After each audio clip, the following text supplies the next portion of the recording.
안녕하세요. 남인숙 작가예요. 오늘은 M님 사연 들어볼게요.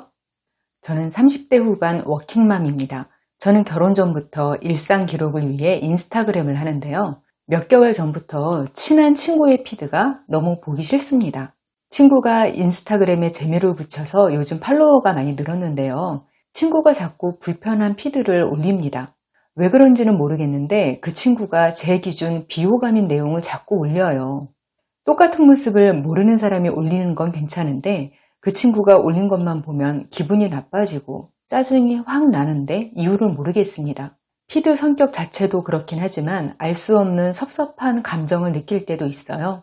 친한 친구다 보니 저한테 자기 가족들한테 섭섭한 일을 당했던 하소연을 많이 들어주는데요. 악마 같다고 원망했던 시어머니와 다정하게 찍은 사진을 다음날 인스타에 올리고 딸 같은 며느리 이런 해시태그를 달고 하면 이해가 가면서도 한편으로는 짜증이 납니다.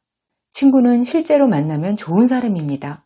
인정도 많고 진심으로 타인에게 베풀 줄도 알고 인스타에서처럼 허세 가득한 사람도 아닙니다. 그런데도 실제로 만나는 시간보다는 인스타에서 보는 시간이 더 많으니 점점 그 친구가 싫어지는 감정이 깊어집니다. 그리고 자꾸 그 친구가 싫어지는 이유를 찾게 됩니다. 제가 나쁜 사람이 되는 것 같은 기분이 듭니다. 이런 제 감정이 잘 이해가 되지 않습니다.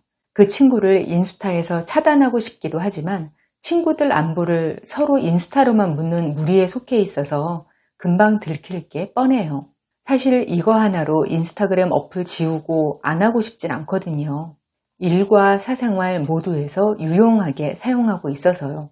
하지만 은근 스트레스가 되는데요. 작가님이 제 입장이라면 어떻게 하시겠어요? 아마 같은 질문을 받으면 일반적인 답은 비슷할 것 같아요. SNS는 인생의 낭비다. SNS 끊어라. 독이다. 뭐 이런 게 대부분이고 뭘 고민을 하냐고 그냥 앱 지우라고 조언 들으실 거예요. 근데 저는 다른 각도로 좀 이야기해 드리고 싶어요. 어디 유튜브 같은 플랫폼에서 이렇게 검색어로 SNS 쳐보시잖아요. 제목이 딱 두 가지로 나뉘어요. SNS 중독이 인생을 망친다. 바로 끊자. 이런 종류하고요. 아니면 반대로 SNS 잘하는 방법. 저는 SNS가 참 좋은 소통 도구라고 생각하거든요. 꼭 마케팅에 필요해서 이것뿐만이 아니라 평범한 사람들한테도 좋아요. 사실 사람들하고 관계를 맺고 그걸 유지하는 방법으로 SNS만 한 게 없거든요. 카톡, 이메일, 전화 같은 걸로 안부 인사하는 거 진짜 서로가 부담스러운 일이에요. 근데 SNS 게시물에 댓글을 달아주는 거 이 정도는 괜찮거든요. 만약 어떤 모임에서 잠깐 만났는데 저 사람하고 친구가 되고 싶어. 그러면 그 자리에서 SNS 계정 주고받고 팔로우하고 이건 서로가 부담이 없어요. 그리고 이후에도 댓글 주고받고 하다가 친해지고 이런 게 훨씬 쉬워져요. 특히 내성적이거나 에너지가 딸리는 사람들이 관계를 유지하기에 참 좋은 수단이거든요. 그리고 요즘 SNS 중에서도 말씀하신 인스타그램 같은 건 기록장으로 쓰기 참 좋더라고요. 순기능이 분명히 있어요. 근데 부작용도 있어서 어떤 사람은 바로 끊어야 되는 사람들도 있어요. 사연자님 사연에 답해 드리면서 이 내용을 좀 정리해 드릴게요. 첫 번째, 친구의 SNS 게시물이 싫을 수도 있다는 걸 받아들이세요. 사연자님 기분이 이거거든요. 인지 부조화. 저 사람이 싫지는 않은데 그 사람이 올리는 SNS 게시물은 꼴 보기 싫어. 여기서 내 인식에 충돌이 생기니까 마음이 편하지 않은 거예요. 눈에 보이는 거하고 내 인식이 다르면 사람의 마음은 굉장히 고통스럽게 되어 있어요. 가스라이팅이 사람 내면을 망가뜨리는 것도 인지 부조화하고 관련이 있거든요. 사연자님처럼 이렇게 상황에 대한 인지하고 내 생각이 다르면요. 굉장히 마음이 괴로워져요. 이러면 어떤 쪽이든 내 인식을 하나로 통합하려는 게 본능이에요. 만약 SNS로 그 사람 게시물을 계속 보면서 자주 만나지는 않는다? 이러면요. 이제 그 사람을 싫어하는 방향으로 마음이나 행동이 기울게 돼요. 왜냐면 내가 그 사람 게시물을 꼴보기 싫어하는 이유를 만들어줘야 되거든요. 그래야 인지부조화에서 벗어날 수 있으니까요. 그래서 그 사람 험담을 하고 다니기도 하고 인스타 피드도 점점 더 싫어지고 실제로 만나도 싫어지고 그런 수순을 밟게 될 가능성이 커요. 근데 이건 서로한테 되게 손해거든요. SNS를 해서 성공하는 법, 이런 걸 보면 무조건 보게 만들어라. 이게 공식이에요. 여기서 무조건이라는 건 호감을 불러일으키는 요소를 말하는 게 결코 아니에요. 인스타 피드를 막 올려보다가 턱 멈추게 되는 것들이 있거든요. 그게 사실 비호감인 게시물일 가능성이 되게 높아요. 엄청나게 잘 찍은 풍경이라든지 엄청난 미인이라든지 진짜 귀여운 아기나 동물이라든지 이런 건 호감 쪽으로 눈이 가는 건데 이런 건 쉽지 않죠. 타고난 거, 재능, 엄청난 노력 이런 게 있어야 돼요. 근데 살짝 호불호 갈릴 만한 요소를 집어넣으면 눈이 멈추게 돼요. 예를 들어서 얼굴을 너무 심하게 보정을 해서 사람 같지가 않다? 기묘하다? 이러면 이게 뭐야? 뭘 위해서 이렇게까지 하는 거지? 하고 멈춰서 가만히 들여다보게 되는 그런 게 있어요. SNS를 하다 보면 내가 이런 걸 올렸더니 반응이 좋네? 이러면서 계속 비슷한 걸 올리게 되는 경향이 있어요. 대형 인플루언서 이런 분들이 굉장히 인싸, 관종 이런 성격일 것 같잖아요. 근데 제가 만나본 분들 실제 성격은 그렇지 않은 경우가 대부분이더라고요. 그분들은 기본적으로 마케터거든요. 의외로 원래 끼가 많아서 저절로 그냥 인플루언서가 됐다. 이런 경우는 흔하지 않아요. 그 살짝 거슬리게 만드는 포인트를 알아서 전략적으로 쓰시는 분들이니까 실제 캐릭터들은 그냥 무난하고 온건하고 이렇더라고요. 사연자님 친구분이 만약 마케팅 목적으로 SNS를 하시는 분이라면 그냥 이런 식으로 이해해 주시면 될 것 같고요. 아니라고 해도 그걸 그냥 콘텐츠로 이해하시면 될 것 같아요. 근데요, 그래도 불편할 수 있거든요.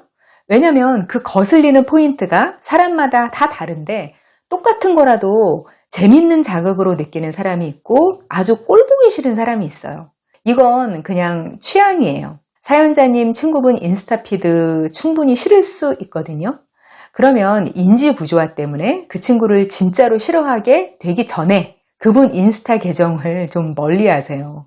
어떤 SNS건 상대방이 알 수 없게 게시물 보기를 제한하는 기능이 있거든요. 꼭 차단할 필요 없이 그런 기능을 활용해서 나한테 안 보이게 좀 해놓으세요. 그리고 주기적으로 상대방한테 찾아 들어가서 좋아요나 댓글 달아주고 그렇게 하면 돼요.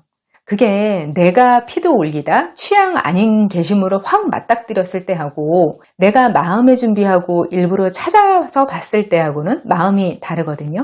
그렇게 온라인 친분을 유지하고 그러시면 돼요. 사연자님 같은 고민을 하시다가 친구들 몇 명 이렇게 안 보이게 해놓으신 분들을 좀 봤는데요. 그렇게 쾌적하고 마음이 편하다고들 하시더라고요. 의외로 이런 경우가 적지 않아서 저도 가끔 깜짝 놀라곤 해요. 그냥 SNS 게시물 이렇게 무심코 올려보다가 스쳐 지나가니까 잘 못 느꼈던 건데 알고 보면 그게 스트레스였던 그런 사례가 꽤 있더라고요. 이런 점을 알아두시는 것도 좋겠어요. 두 번째, SNS로 남과 나를 비교하고 있다면 멈추세요. 사연자님이 어떤 점에서 친구분 인스타 피드가 비호감인지 정확하게 말씀해 주지는 않으셨는데요.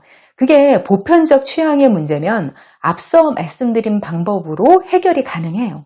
근데 그걸 보면서 기분이 나쁜 이유가 내 현실과 친구분 인스타 속 생활이 비교돼서 그런 것 같다. 이런 거라면 지금 인스타그램은 좀 쉬셔야 한다고 생각해요. 하루가 86,400초거든요. SNS에 올라가는 사진이나 영상은 86,400초, 그거 중에서 1초의 하이라이트예요.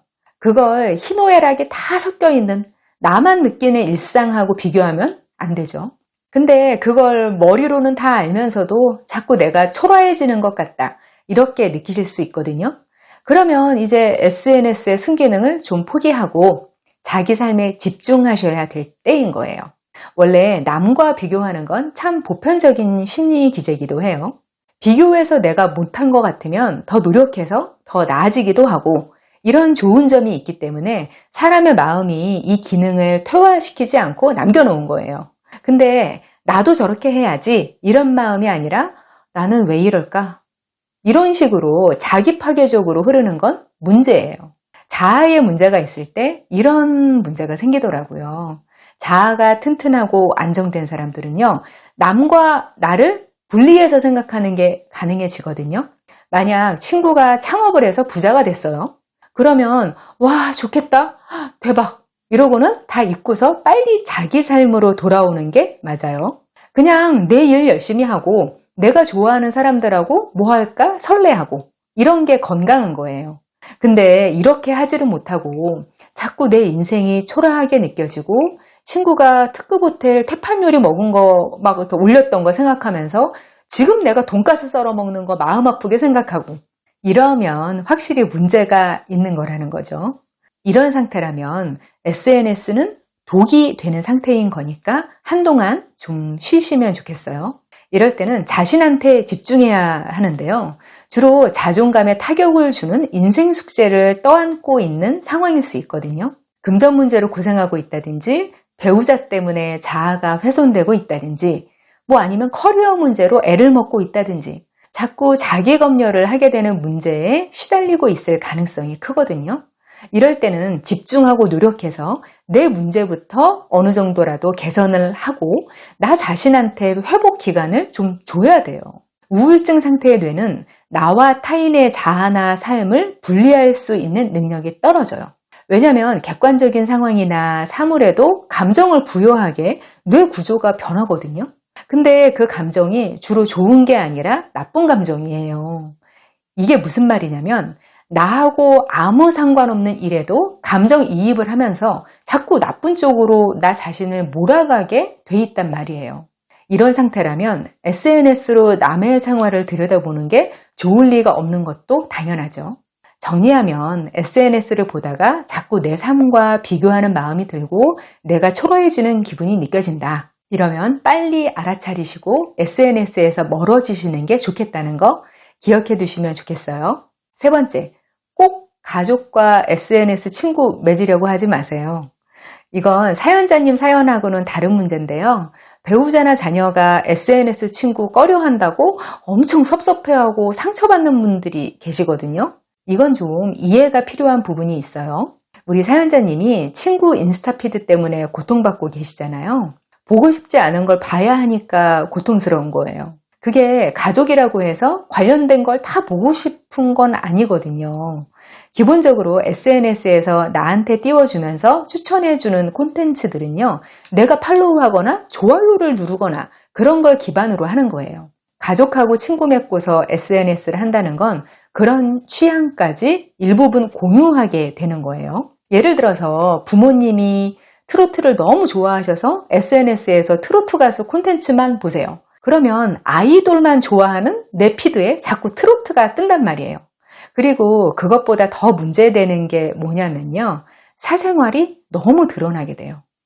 SNS에서 친구 추천을 해주게 되는데 그걸 따라가다 보면 가족의 친구가 누구인지, 그 친구하고 내 가족이 뭘 하고 있는지, 어떤 대화를 나누는지, 뭐 하고 놀았는지, 이런 걸 다 자연스럽게 보게 된단 말이에요. 아니, 얼른 생각해도 어떤 사람들이 내 친구를 부모님하고 공유하고 싶겠어요.